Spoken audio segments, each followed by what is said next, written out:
Hi, this is Femi Taylor. I play Ula in Return of the Jedi, Jabba the Hutt's slave dancer. You're listening to the Rebel Base Card Podcast. Congratulations, you're liberated. Scoot. I don't know, free your brothers and sisters or something. Just give me some space. Everything's gonna be all right, kid. You found the Rebel Base Card Podcast. She may not look like much, but she's got it where it counts, kid. I'm your host, Greg McLaughlin. Have I made a few bad decisions? Sure. We talk about cards, collecting Star Wars, and to people in the Star Wars community. Don't worry, we're gonna meet up with some friends of mine. Look for special episodes called The Breakfast Pack, talking about your favorite Star Wars shows. We will never have a better chance than this. All right, let's get started. Well, perhaps it is time to begin again. Welcome back, or if this is your first episode, welcome aboard. My name is Greg McLaughlin, and this is the Rebel Base Card Podcast. This is a special short episode I am recording here at the Donald E. Stevens Convention Center here in Rosemont, Illinois for Fan Expo Chicago. This was mostly just kind of a walking around, kind of a family day, but I did get a chance to talk with a couple of folks, and we'll be posting some pictures up as well and some video. It was really nice seeing everyone here today, some people that I've seen before, Big T and Little T. We saw Victor from Fan Dads. Joe Caroni was here. A lot of folks, as well as some big-name celebrities that were doing some signings. Mark Hamill was here, Hayden Christensen. Just a lot of the cast of Star Wars, Charlie Cox. So many folks. They've really done a good job of bringing a lot of exclusive guests and just a lot of guests in. So these were some crushing crowds, and it was a little difficult to get around, but it seemed like everyone's having a good time, and it was fun, even as I see some House of Dragon cosplay over there. Anyway, I'm just going to throw up a couple of interviews, and then so this show will be a little shorter, but hope you enjoy it. Hey, folks, this is Ro from the Scarif Scuttlebutt podcast, where it's always sunny on Scarif, and you are listening to the Rebel Base Card Podcast. Great pull, kid. Todd, I think we're just going to stand around and be like old men complaining about how crowded and how hot it is in here, but I think you have to say the flavor of Fan Expo Chicago. It's big. It's big and it's humid. So humid here, but that's Chicago for you. I mean, again, I don't want to be a snob, but C2 is my go-to. Fan Expo, I like it, but it is crowded here today. It felt like a couple years ago that Fan Expo, I think one of the first ones, felt like the best kept secret, not only because the celebrity lines were closer. C2, as you mentioned, you're way far away. Way far away. Here, you could see Ashley Eckstein and all that, but it just seemed like everybody was plowed in, so it's like all you saw was the person in front of you on either side and in back. Yeah, I mean, it is real tight in here. It is pretty much a big old rectangle, and there's just so many people. But one thing about Fan Expo is they bring in the stars. They have a lot of celebrities, so if that's your thing, you can definitely get good stars here, but I don't know, man. Even the panels, like we were talking earlier, some of the panels are tough to get into too, so a lot of waiting. Just got to be strategic. So now that, what was your, for trooping, did you guys have a set hours, or do you still have to go back and change it, or are you done for the day? So I basically wanted to do the parade, which was at 2, so I just suited up a little bit early, did the parade, and then was suiting down. Because of the humidity here, it was pretty hot. It was like being outside. Dude, I am sweating, and unfortunately the logistics of the parade were a little janky, if you will, and but we got it done. But it was very tight, so that's okay. I always worry that they take care of you as far as because you got to bring in a big trunk for your kit. How was that of getting it, across the street into here, and did you find it was at least, okay, I can suit up? Yeah, I mean, that's part of the deal, you just logistics, and so Trent actually has his own crate, but then I just packed it in mine, so we have just one crate to cart. Oh, nice. Yeah, so I'm able to fit it all in one, but still, it is, we got here early, got a spot, and all that fun stuff, so it's just, again, logistics. And then what else are you looking forward to today, or is it just kind of winding down? I don't know if we're going to go see a panel or not. I'm not sure, but we're just kind of looking around and enjoying the time here and trying to stay cool. What do you think you're going to be talking about on the next episodes? Are you guys going to do a special Fan Expo episode? We might do a Fan Expo episode for sure. So we'll definitely break down some of the stuff that we did today, and we're going to be back tomorrow. So tomorrow we're not going to suit up. We're just going to walk around and have fun. So that sounds like a lot better on all parties involved. That's right. All right, and lastly, where can people find you? Sure. Big T, Little T podcast on Instagram, BLILT podcast on Twitter, and then you can follow us on Twitch, twitch.tv/Big T, Little T. All right, thank you so much, Todd. Good seeing you. Yep.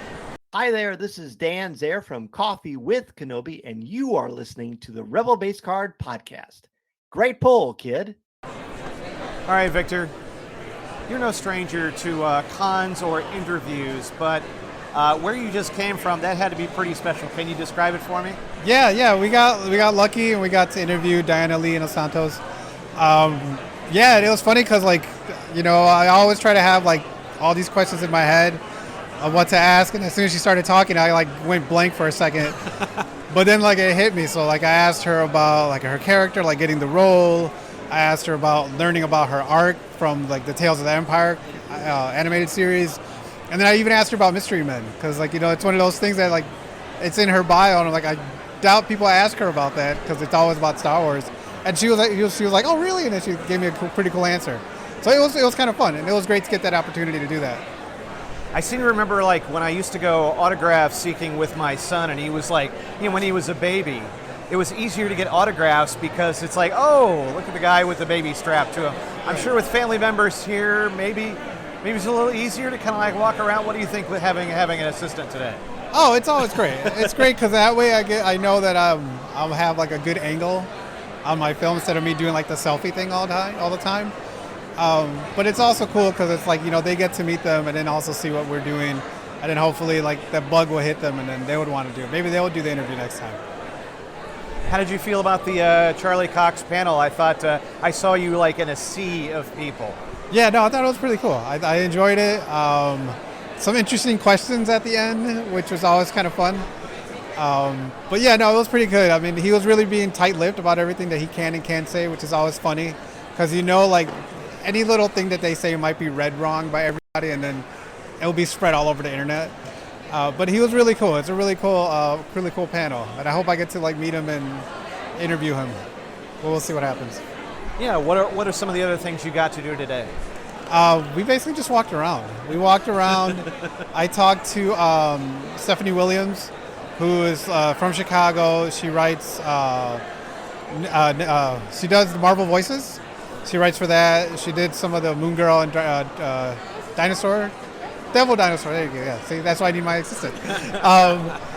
That, and then I also talked to Bela from Bela's Comics. He's pretty cool to talk to because they do a BelaCon, which is coming up in September.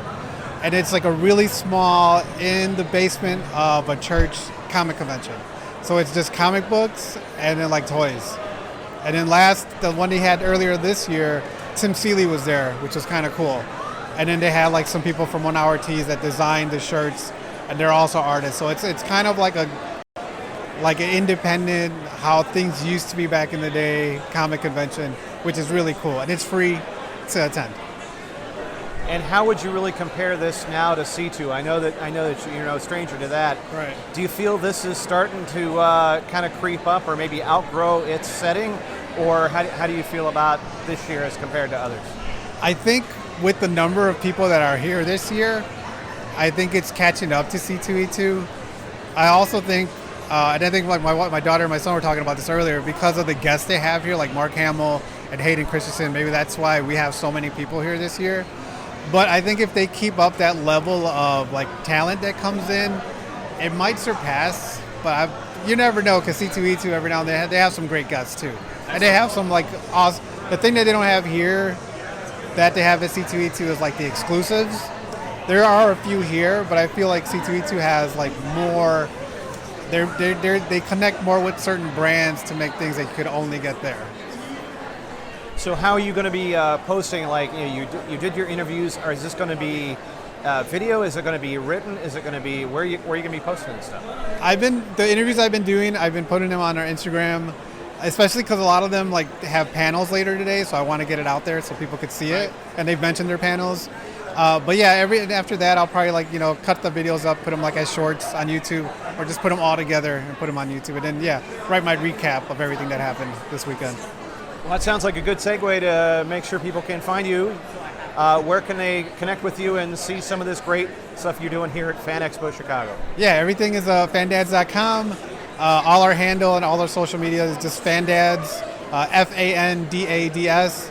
I know every now and then when I say it, people think van, but it's like, I don't know if it's a lisp or something on me. But yeah, FANDADS.com, and just find us there. Victor, it was great to run into you, and I'm excited for what you got to do today, and hope you enjoy the rest of Fan Expo. Thank you, you too. Enjoy. This is Rodney Roberts, a.k.a. The Art Nerd. With 2 R's in the word nerd. And also of Meanwhile the Podcast, and you're listening to the Rebel Base Card Podcast. Great pull, kid. Just a quick note. I had run into Nick and Candace Poblador earlier in the day at Artist Alley, and their booth was hopping. So sometimes I don't like to try to bother folks when they're working, just for a quick interview and things like that. But I dug back into the archives, and way back in episode 18, I'd done a little more in-depth interview with Nick, and I took some highlights from it. And just to give you the process, because CN Factory, which does some really awesome mashups of Chicago iconography and pop culture, they are so good and just lovely people. So I just kind of wanted to throw this in there because it kind of made sense with what was happening in the day, and then we'll get back to the rest of the action at Fan Expo Chicago. Name is Nick Poblador.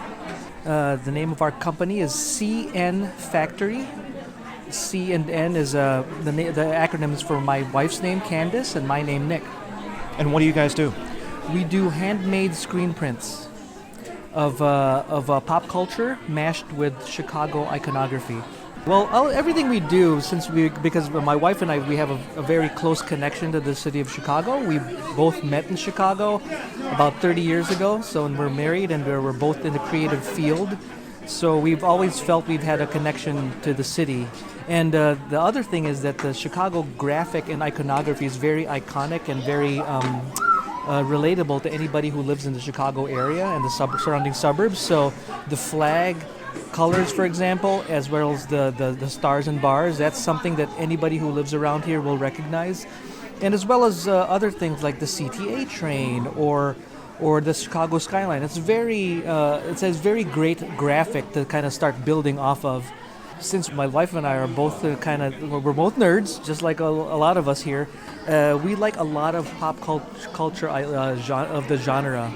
So obviously Star Wars is the first we've done, and it started branching off to a lot of the Marvel movies because of the Marvel MCU, and there's also other things that not necessarily pop culture, such as Ghostbusters or Stranger Things. So there's also video game iconography as well. So we have a Castlevania print as well as a Zelda print. So it's a mashup of a lot of different things that we both enjoy, whether it's video games or movies or comics. Since this is not our day job, it takes about a month from beginning to end. So my wife and I both share different parts of the hand illustration that all starts from a hand drawing. So my background is interior architecture and interior design, so I draw a lot of the skylines and a lot of the things that are very static, for example. But my wife is also an illustrator and graphic designer by trade, so she draws a lot of the characters, and she's also the one who's kind of the master of Illustrator and Photoshop. So she puts all these pieces together in the computer. She then, with my assistance and my guidance, we make the separations for the different colors for the screen prints, and that then gets transferred to me, and I do all the manual labor of making the screens and doing the production. What goes into decision making as far as what size to do or sizes? It all has to do with the kind of paper that's available, and the other thing is it's actually 12 by 18 we find is a very easy size to find a frame for. And I think people who purchase our prints like that. And a little bit more about the paper. It's a little bit more rigid than a thin, low poundage paper for posters are. So it gives it a little bit more density to it. It also lends itself more a lot to the medium because the screen printing ink actually gives it a very thin thickness. So there's a tactile element to it as well, which kind of makes it a little bit different and more of a work of art than, say, something that's printed from a laser printer. Every show, something is different, something is popular. So it really depends on who shows up, and it's a lot of fun to find out at the end of the day. It's like, that one's a little bit more popular this time around. And if people want to find you and find your work on the socials, how can they get a hold of you? Yeah, we have an Instagram account. CN Factory is our handle, and we're also on Facebook. Nick, thank you so much for talking to me today. Thanks a lot. Appreciate it. Appreciate your time. Hi, this is Colby Mead from the Colby Cast, and you're listening to the Rebel Base Card Podcast. Great pull, kid. Well, one thing you can say is that Fan Expo Chicago definitely has grown. I saw more people here today, and we're here on the Saturday, which you would normally expect to see your biggest crowds. This thing has been going on, 16th to 18th. But what I would say is that in going through some of the alleyways in the vendor hall and in Artist Alley, in the community zone, in the celebrity autograph signings, is that it is wall-to-wall folks, and that just kind of tells you how popular of an event this has now become. I mean, obviously, Fan Expo Chicago has its roots in Wizard World before and Chicago Comic-Con, but I would have to say that, Fan Expo has not only brought in a lot of the big names, Mark Hamill, Hayden Christensen, Charlie Cox, et cetera, but also it's just bringing the people. We got here a little earlier today, my daughter and I, and it was nice enough. We were still able to get a parking spot, albeit on the roof, which I kind of figured at that point. I did get to run into a few folks today. I ran into Victor from Fan Dads, who actually was able to get into the Charlie Cox panel. And he's also got some other interviews going on. I can't wait to see and hear those. But also Big T and Little T. Trent and Todd, they were suited up today with the 501st. They did a bit of their parade, and they it was able to. I just happened to be in the right place at the right time in order to get some of that video, and I kind of put it on my reel. But I would have to say, one nice thing about Fan Expo is that in the celebrity signings area, right? You can see, Jonas, you can see. I think Mark Hamill was signing upstairs, but you can see a lot of these celebrities that are not that far from you.